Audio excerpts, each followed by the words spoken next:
I'm Fiona Mountford, and it's a great pleasure to be here at the Harold Pinter Theatre on the set of Good with the play's director, Dominic Cooke. Hello, Dominic. Hello. This striking production features 3 actors, David Tennant, Elliot Levey and Sharon Small, performing on a set by Vicky Mortimer.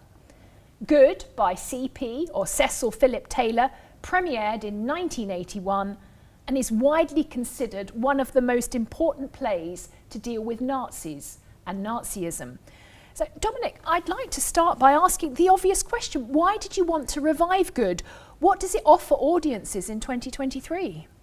Well, it's a play about people denying a very difficult truth that's unfolding. And I sort of feel like, obviously, there has been a sort of rise of right-wing politics in recent years, but there's also been how we're sort of managing and dealing with these existential questions around the environment. Yes. And our capacity not to see what is painful and difficult as it's unfolding, I think is a really important question. So it just seemed like a sort of apposite moment to do the play. Yes, absolutely. And you, of course, had 2 false starts with it due to lockdown trials as well. Yes.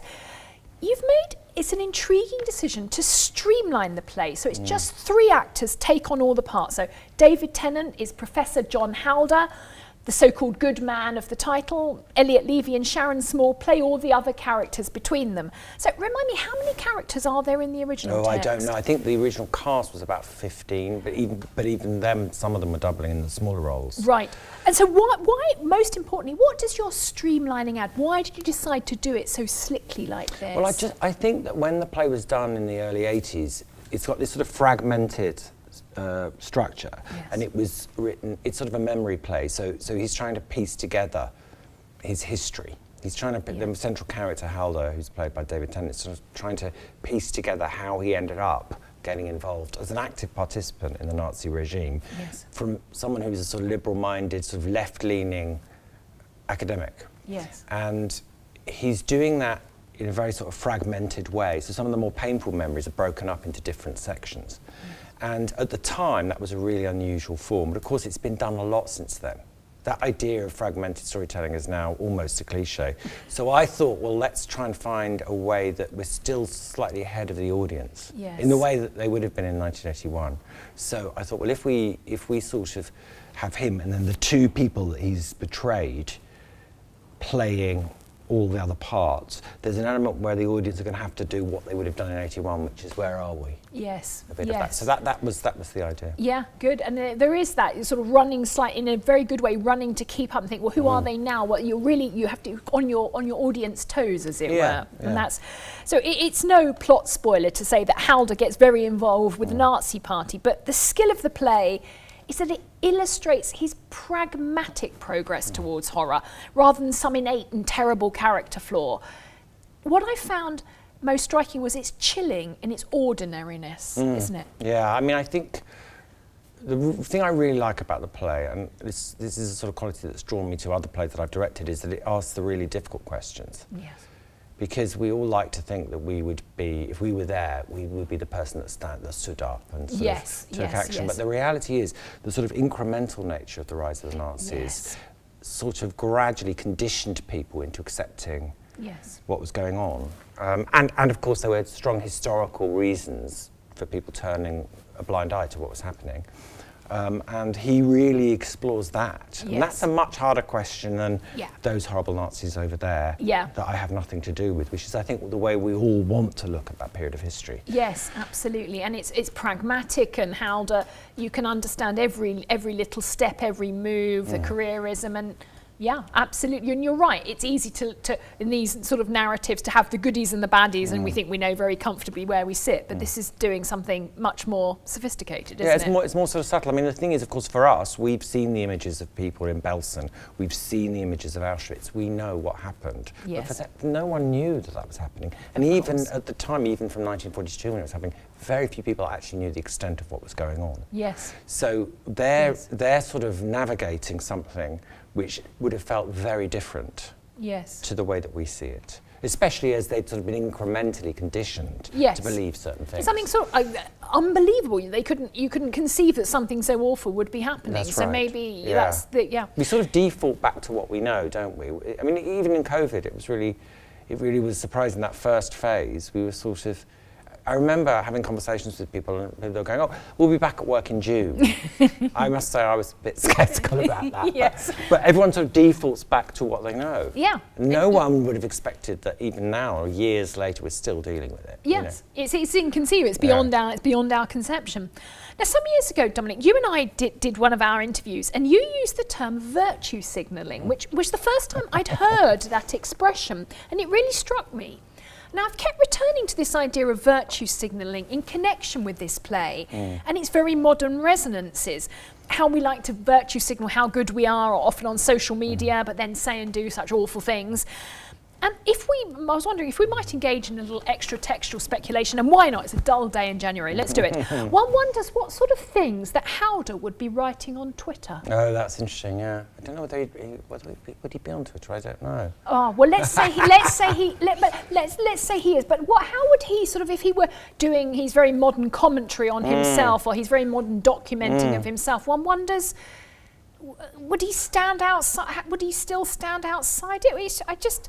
I think, I don't know. It's the reason why I say I'm not sure he'd be on Twitter is I think I think all the way through, he sort of within himself has a sense that this isn't right, but he's sort of talking himself into it. Yes. But often for pragmatic reasons. For Yes. example, one of the things that happens is he gets a promotion. Of course and he he would does. have lost his job if he hadn't joined the Nazi Party. And that's why a lot of people did, because they had to keep their job and they had to feed their families. Yes. But I think there was a degree, there's all the way through, there's a degree of self-doubt, moments where he goes, you know, the writer keeps them off stage, so there's a reference to the fact he's sort of just had a meltdown. He's just had a guilty moment. So I think there would have been a degree of sort of hiding, whereas Maybe that's not the way of the. No, that's Maybe not the there'd way been now. lots of sort of nice pictures of his garden or something Probably, on Instagram yeah, and nothing probably, else, and yeah. that would have been the Second No, World that's War right. documented That's by right. the You're right. roses. It would have been about other stuff. Or yeah. a nice apple pie I had for dinner or something like that. It wouldn't have been about politics. No. Yeah.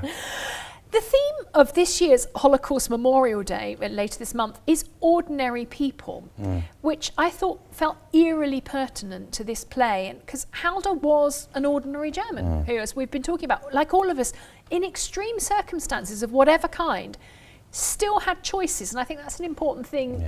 There are always choices.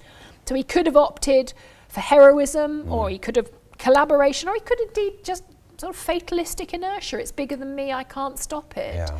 But he is one of the ordinary people, isn't he? Yeah, and I mean, one of the biggest moral choices he makes in the play is sort of not to help his Jewish best friend, who asks for help in a number of ways. And you sort of go, well, actually, you know what? He refuses to help him in a way that perhaps he could have done. He gives a reason to not help him, which is that he's in the SS and he might be, you know, killed for doing it. Yes. But actually, the history is interesting on that, because a lot of people after the end of the war in Germany claimed that they had to do what they were doing. Yes. But actually they didn't. Yeah. You could, for example, if you'd been posted to Auschwitz and you couldn't cope, you were allowed to move somewhere else, and you wouldn't be lined up. Yes. You know, so that's a sort of excuse that people have made to justify their participation.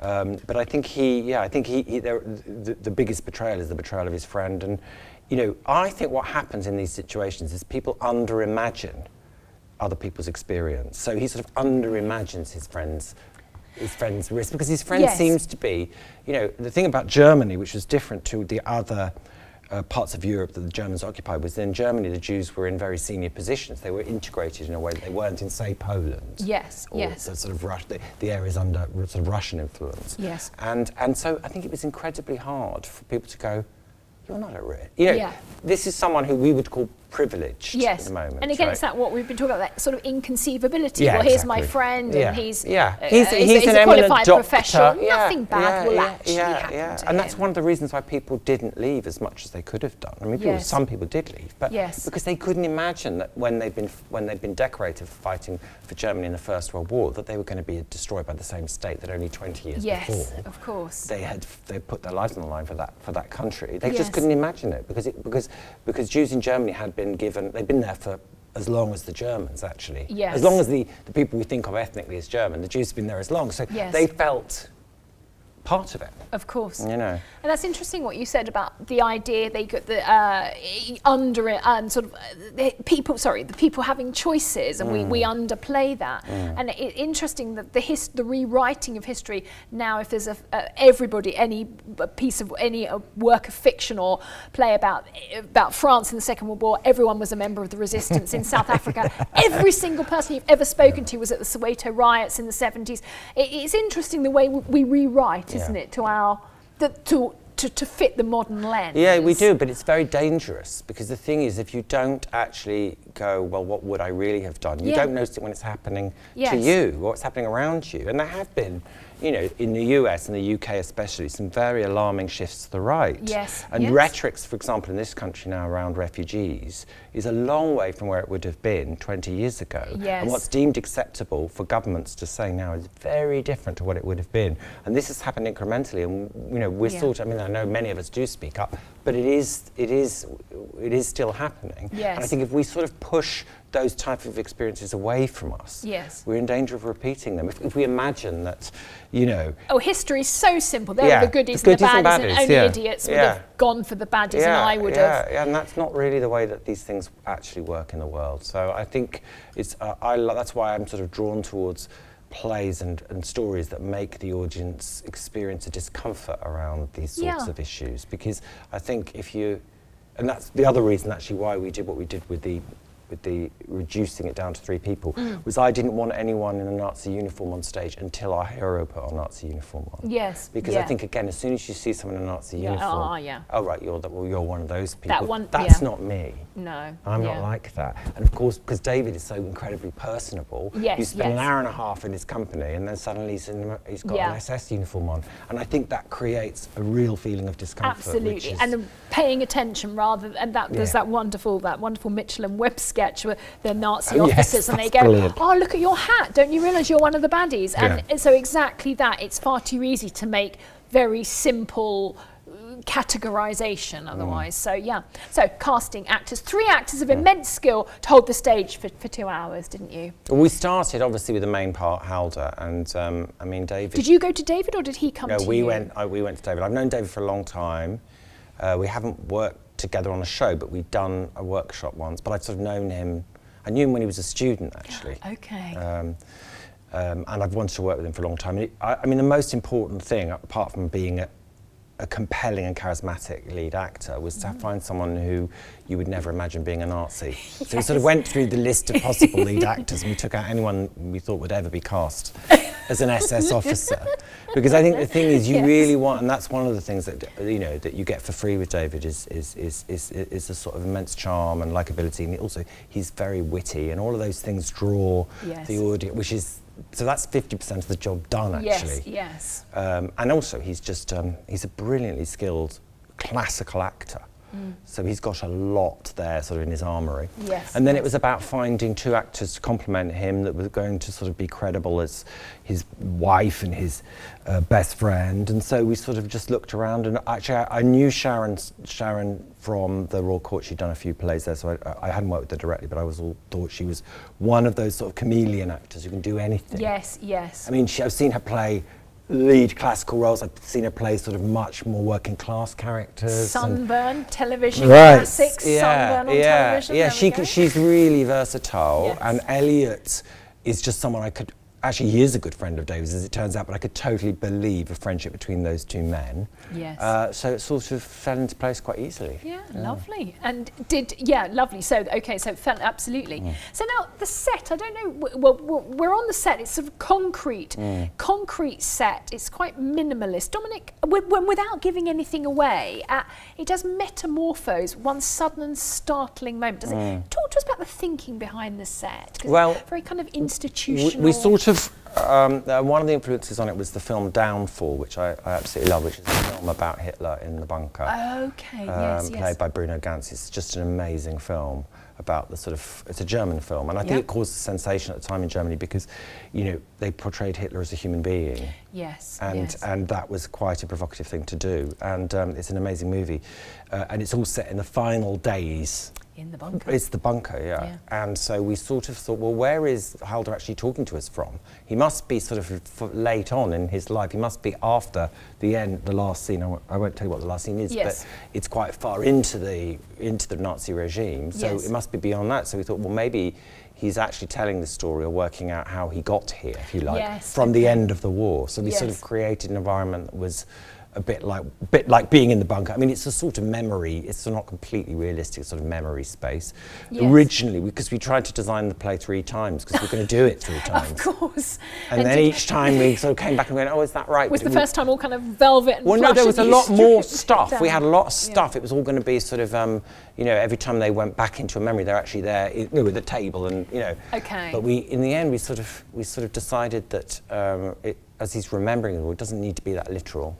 Yes. So we sort of pared it down. We used sound a lot to create the environments, and the only things that are real in the play, which is one of the reasons why the transformation is what it is that every time there's a sort of consequence of his involvement with the Nazis, you see that for real. Yes. I won't give any more than that. No, that would. We made those things three-dimensional real, and everything else was sort of just in his mind. Yeah, sure. Now, there's a wonderful motif running through the piece concerning how Halder is constantly distracted from reality by the music he hears playing in his head. It was wonderful. It's fascinating. Tell us more about that, and also how literally are we to take the metaphor? Well, I think it's, I mean, he says he has a sort of mental soundtrack to all the difficult moments in his life. It's one of in his life. It's one of the first things he says in the play. And I think it's a sort of metaphor for the way that we blot out what we don't want to see. Yes. So any time there's something really painful or difficult, he imagines it's sort of almost drowned out by music, and he listens to music rather than watches what's in front of him. And I think, you know, that's a sort of way of representing that process, that mental process that we go through. Yeah. Of sort of cognitive dissonance, I suppose you'd call it, you know, of blotting out moments which are too painful to sort of experience. People who whistle, I always have great suspicion of people who whistle. I think there's some of that going on. Yeah, it is like that. It is. Yeah. You think, why are you whistling? Yeah, but there's a lovely moment, a particularly cherishable moment when David's imagining a kind of hunting band. That's right, and yes. it's just, so yes, it's a way, again, what we've been talking about, that theme of disconnecting, isn't it? Not dealing with the gritty reality or the grim reality in front of you, but mentally or literally humming away to an band. Tuning out in a way. Yes, you know. Tuning into the music and out of life. Yeah. Now, we've talked around this issue a fair bit, but I was wondering whether it's possible to pinpoint a precise moment when Halder's downfall begins. Or are we talking purely about a moral vacancy there? Or can we go into, if we look through his diary and go, that was the moment? Well, I think there are several key moments. I mean, one of the things that he does is he sort of makes personal moral compromises alongside political ones. What's the first one he made? Well, the first one is he sort of gives in to his attraction towards one of his students. And so he sort of begins the betrayal of his wife, and that's the sort of gateway drug. Exactly. In a way, because once he sort of starts to decide to look away from his marriage and his relationship, which is not completely happy, it's not far from a satisfactory situation. Yes. But he starts off the play in chronology being someone who is doing a lot of looking after. He's spending a lot of his life looking after people. Yes.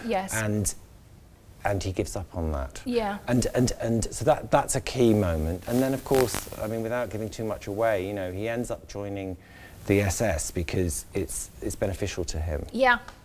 Of course, helps his career. But each thing sort of pushes into the next one. You know, once you've done that, and then you're asked to do. I think one of the best scenes in the play is a scene where this young man who's a bit of a thug. I mean, this young man is the sort of person that we think of when we think of Nazis. He's a racist. Yes. He's sort of hateful, and he's a real sort of Hitler fan.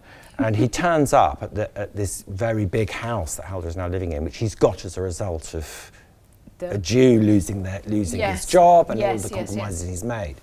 And it's very straight out of Faust, because he's a Goethe teacher, so there's all the sort of thematic link between the moral choices in Faust and the choices that he makes between good and evil, and paying, the time where you have to pay, the contract is being called in. Yeah. And this young man turns up and he goes, "Oh, this is a nice house, isn't it?" And it's sort of the devil going, Yeah. "Well, now you've got to pay. And you're going to have to go to supervise Kristallnacht," which was the real turning point in the Holocaust. It was the point at which the lid was taken off. Yes. And people were given permission to raid Jewish businesses, to attack Jews in the streets and commit the most Unleash appalling. the savagery. It's totally. It was a build-up over a long period, but at that point, from that point, there's a sort of unstoppable sort of journey towards the death camps. Yes. And you know, it's and that's the payback. Yeah, that's that. You've got to do this now But because you've benefited so much. What's fascinating is it's each time he says he'll join the party, but only as long as if they do something really awful, he'll get out. So he's always justifying it to himself by seeming to say, "Well, I'll do it, but I can always just leave. I can always walk away." Yeah, that's right. Yeah, and we will if we're involved in things that we're being asked not to be a good person, we'll just stop. Yeah, but you can't tell. But after a while, you can't. You lie so much, you stop knowing what the truth is. You know? Yes, exactly. And it would require a lot of sort of distance, looking in at yourself to go, actually, now is the moment when I. So, the last major London production of Good was at the Donmar in 1999, featuring a cast of 10. Why do you think there's been a gap of more than 20 years between major productions? Well, there's been a lot of interest in doing it. I know that because when we approached the estate about doing it, there was several other people who wanted to do it. Right. I don't think there was any reason other than, if you do a revival of a modern play, most people don't want to do one for about 10 years. Yes, exactly. And so from that period to where we are now, there was COVID, plus there was a lot of sort of prevarication and interest. It's an expensive play to do if you do it with a full cast as well. That wasn't my reason for doing it with a small cast, but it is, if you use sort of live, the original one was done with a live band, it was written for the RSC. Yes. When they had hundreds of actors. So it was an opportunity for the writer to sort of expand his canvas, because he'd been based up in Live Theatre in Newcastle, which is a very small and poor theatre. Yes, of course. And so he sort of really took advantage of it and wrote this big play. So, it's not that easy to pull off those plays. No, of course. Yeah. Dominic, I'm afraid we're going to have to wind this up now, as the actors will be champing at the bit to get on the stage to prepare for tonight's performance. So, but as ever, it's been a real pleasure to talk to you. Thanks a lot. Thank you.